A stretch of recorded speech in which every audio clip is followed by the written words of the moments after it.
কিছু আছে না নাই? এই করণীয় কি এটা বুঝতে লাগে, ইসলাম কি এটা আমি আপনাদেরকে বুঝাই। শুনেন, বনি ইসরাইলের নবী ছিলেন ঈসা। ঈসা আলাইহিস সালাম, আমার সাথে সবাই বলেন ঈসা, সবাই বলবেন ঈসা আসমানে।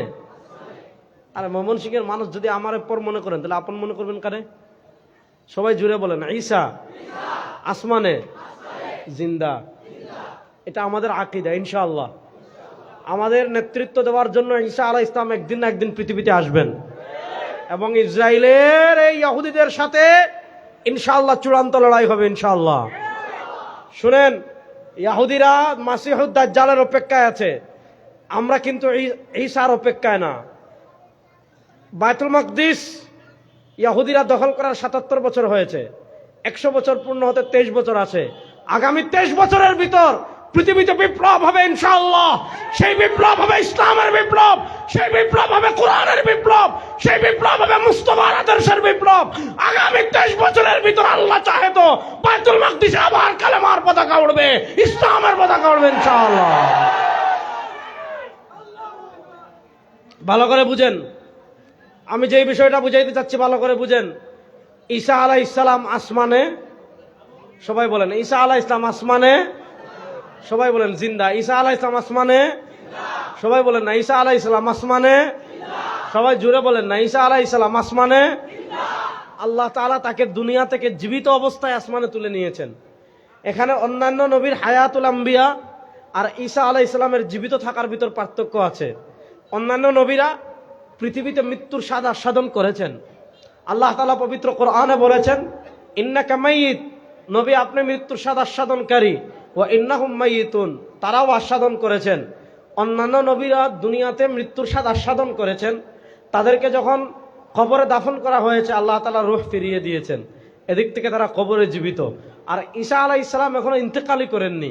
খ্রিস্টানরা মনে করতো তিনি আল্লাহর ছেলে, আল্লাহর ছেলে মনে করে তাকে শুলিতে চড়াতে চেয়েছে, তাকে ফাঁসি দিতে চেয়েছে। কেন? তাদের গুনাহের কাফফারার জন্য। তো তারা যখন ঈসা আলাইহিস সালামকে শুলিতে চড়িয়েছে, শুলিতে চড়ানোর পরিকল্পনা করেছে, আল্লাহ তাআলা ঈসা আলাইহিস সালামকে জীবিত অবস্থায় আসমানে তুলে নিয়েছেন। তিনি এখনো আসমানে আছেন জীবিত অবস্থায়।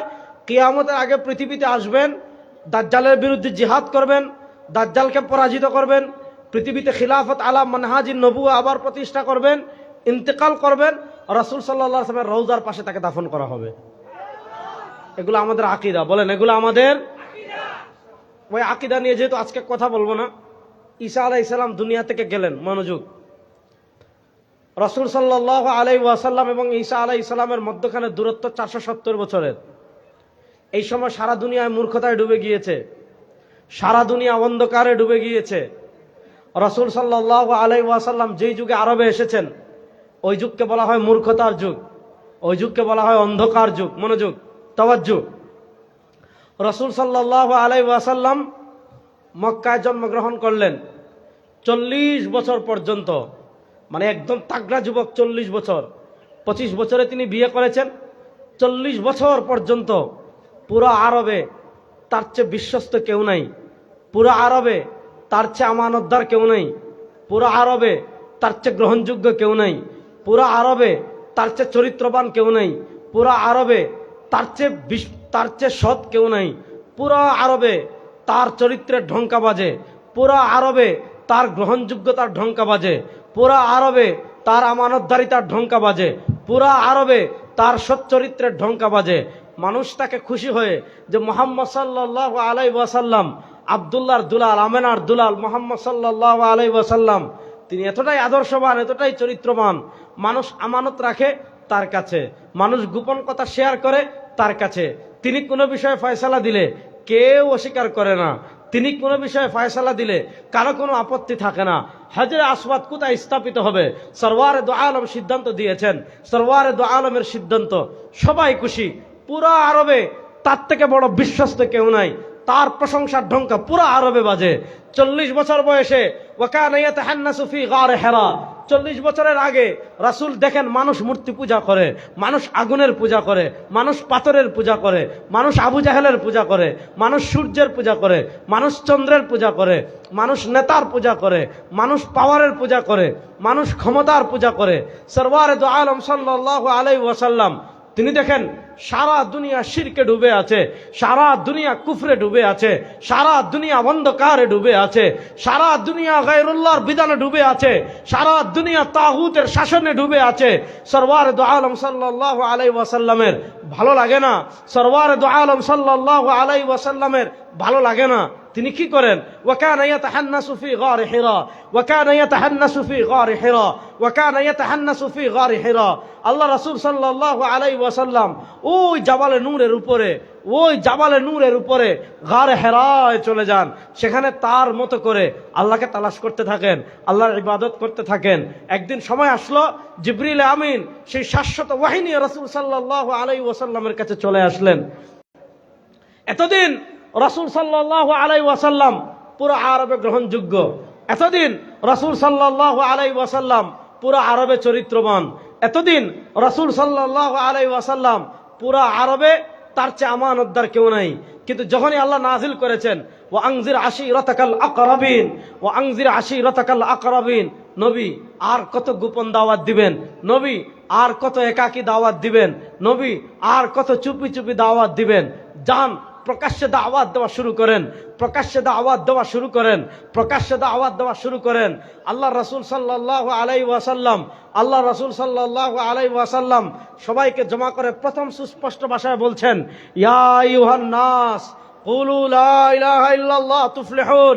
হে মক্কাবাসী, হে আরববাসী, আল্লাহ ওই আহ্বানের মাধ্যমে নবী শুধু আরববাসীকে না, কিয়ামত পর্যন্ত আগত সকল মানুষকে বার্তা দিয়েছেন, যদি দুনিয়াতে সফল কাম হতে চান, যদি আখিরাতে সফল কাম হতে চান, যদি দুনিয়াতে সফল কাম হতে চান, যদি আখিরাতে সফল কাম হতে চান, ইয়া আইয়ুহান নাস কুলু লা ইলাহা ইল্লাল্লাহ।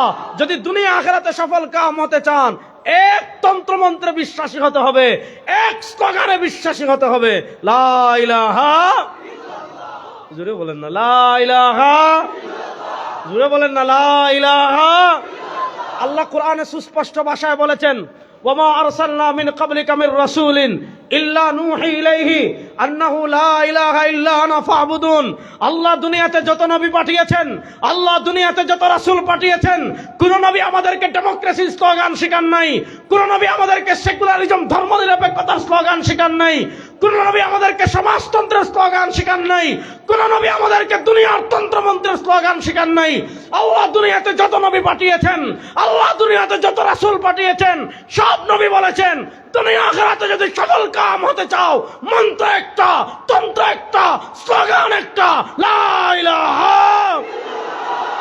বলেন না, দুই হাত তুলে বলেন লা ইলাহা। তেরা মেরা রিশতা ক্যা? আকাশ বাতাস প্রকম্পিত করে বলতে হবে, তেরা মেরা রিশতা ক্যা?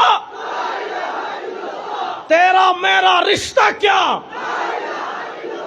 তেরা মেরা রিশতা ক্যা? লা ইলাহা ইল্লাল্লাহর উপর ঐক্যবদ্ধ হওয়ার জন্য প্রস্তুত আছেন না? না ইনশাআল্লাহ। আমার নবীর পতাকা কেমন ছিল? কানাত রায়াতু রাসূলিল্লাহ। হযরত ইমাম তাবরানী আল মুআজামুল কবীর হাদিস এনেছেন, ইমাম হাইসামি মাজমাউজ যাওয়াইদ হাদিস এনেছেন, কানাত রায়াতু রাসূলিল্লাহ সাল্লাল্লাহু আলাইহি ওয়াসাল্লাম সাউদা ওয়া লিওয়াহু আবিয়াদ মাকতুবুন ফীহি লা ইলাহা ইল্লাল্লাহ মুহাম্মাদুর রাসূলুল্লাহ। আমার নবী লা ইলাহা ইল্লাল্লাহ কালেমা খচিত পতাকা আমাদের কাছে আমানত রেখে গিয়েছেন। গত শতাব্দীতে কালেমার পতাকাকে সারা দুনিয়ায় জঙ্গিবাদের পতাকা বানানো হয়েছে, উগ্রবাদের পতাকা বানানো হয়েছে। তামাশা বাংলাদেশে আর চলবে না। ময়মনসিংহের মুসলমান প্রস্তুতি নেন, কালেমার পতাকাকে সংসদে উড়াবো ইনশাআল্লাহ।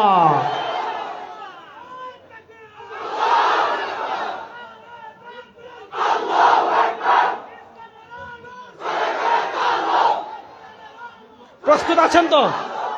প্রস্তুত আছেন তো সবাই ইনশাআল্লাহ? কালেমার পতাকাকে বাংলাদেশে জঙ্গিবাদের পতাকা বলবেন, ওই খেলা শেষ, ওই খেলা বাংলাদেশে শেষ। আগে আলেমদেরকে যারা জঙ্গি বলতো, ফাজাইলে আমলকে যারা জঙ্গি বলতো, জিহাদের কথা বললেই যারা জঙ্গি বলতো, কিতালের কথা বললেই যারা জঙ্গি বলতো, আলেমদেরকে জঙ্গি বলে একদল ভারতে পালিয়ে গিয়েছে। আমাদেরকে যারা এখন জঙ্গি ট্যাগ লাগাতে চাইবেন, এই দেশে আমরাই থাকবো, কোথায় পালাবেন এখন থেকে প্রস্তুতি নেন।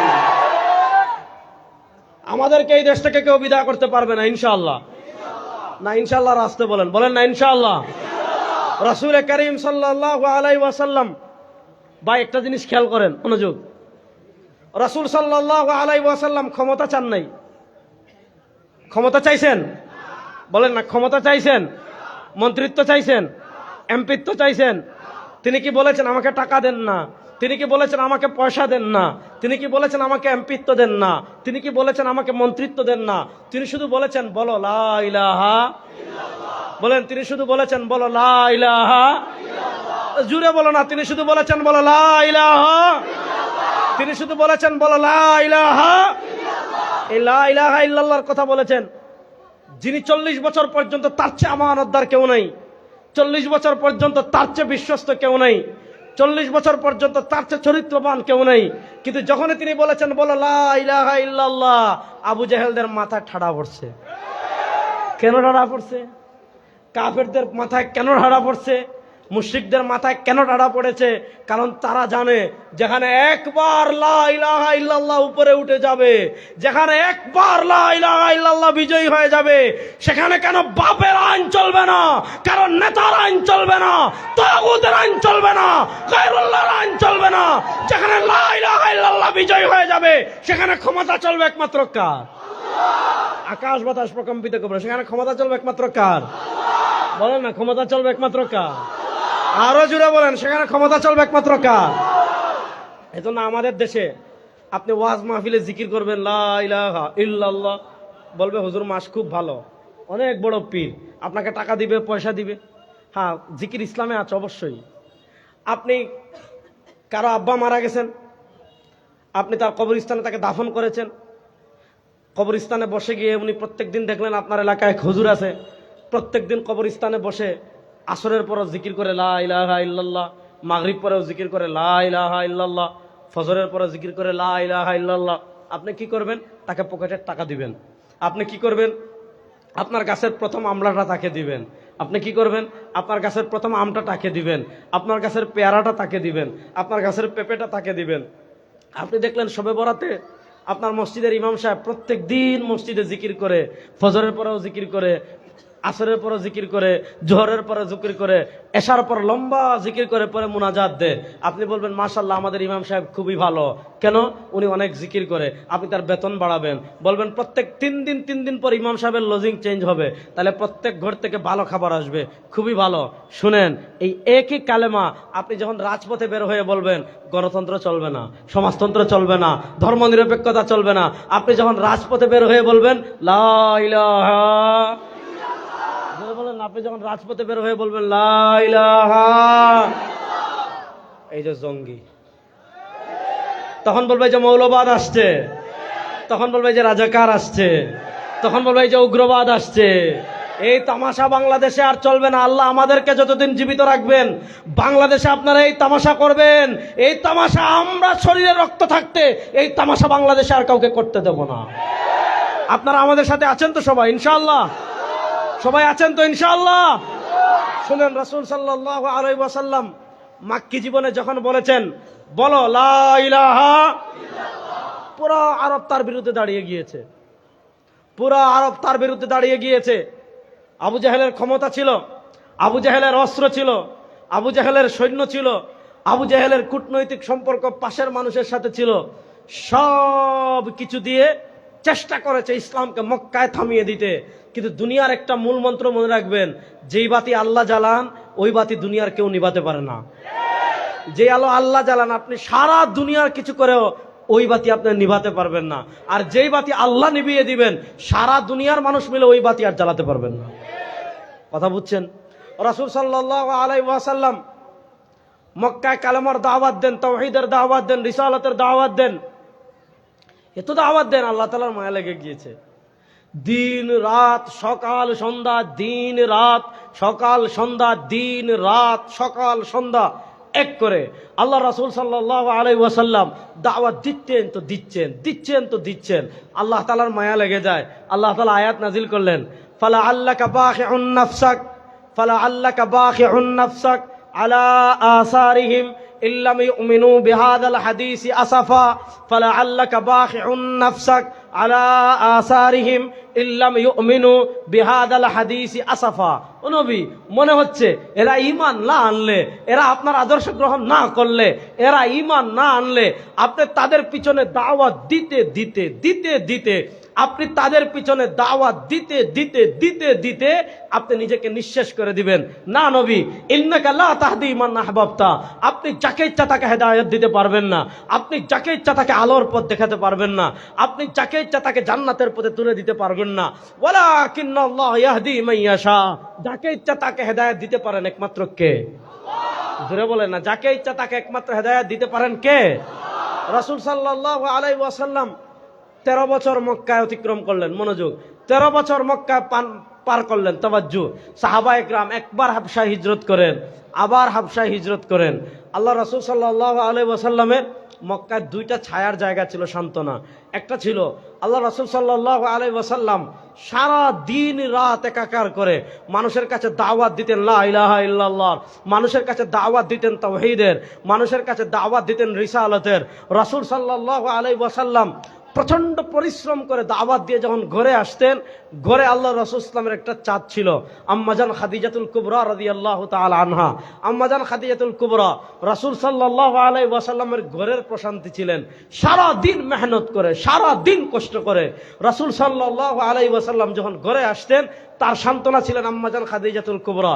আর রাসূল সাল্লাল্লাহু আলাইহি ওয়াসাল্লাম বাহিরে যখন দাওয়াত দিতেন, আল্লাহ রাসূল সাল্লাল্লাহু আলাইহি ওয়াসাল্লামের বাহিরের ছায়া ছিলেন তার চাচা আবু তালেব। কেন? আবু তালেব নেতা ছিলেন, আর নেতার অত্যন্ত মায়ার ভাতিজা। শুধু মায়ার ভাতিজা না, ওই চাচার ঘরে তিনি লালিত পালিত হয়েছেন। তার তো বাবা নাই, তার তো মা নাই, তার তো দাদাও নাই। যেই চাচার ঘরে তিনি লালিত পালিত হয়েছেন, ওই চাচা হলেন কুরাইশের লিডার, কুরাইশের নেতা।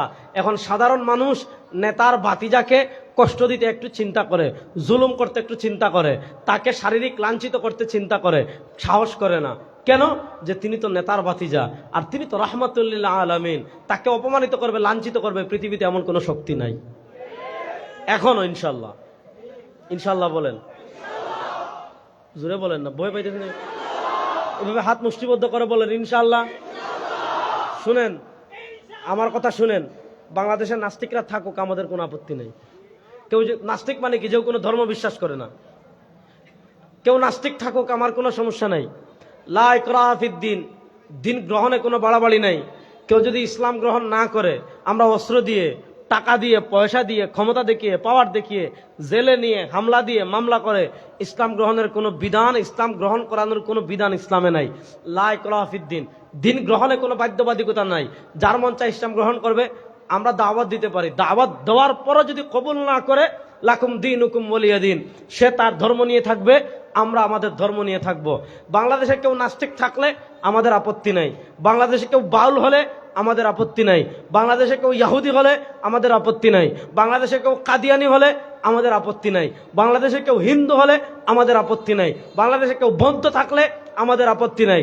আপনি নাস্তিক হয়ে থাকেন, আমাদের আপত্তি নাই। কিন্তু নাস্তিক হয়ে আল্লাহকে গালি দেওয়ার যদি দুঃসাহস দেখান, নাস্তিক হয়ে কোরআনকে গালি দেওয়ার যদি দুঃসাহস দেখান, নাস্তিক হয়ে ইসলামকে গালি দেওয়ার যদি দুঃসাহস দেখান, নাস্তিক হয়ে কোরআনকে অবমাননার যদি দুঃসাহস দেখান, আগুন আর পানি একসাথে থাকতে পারে না।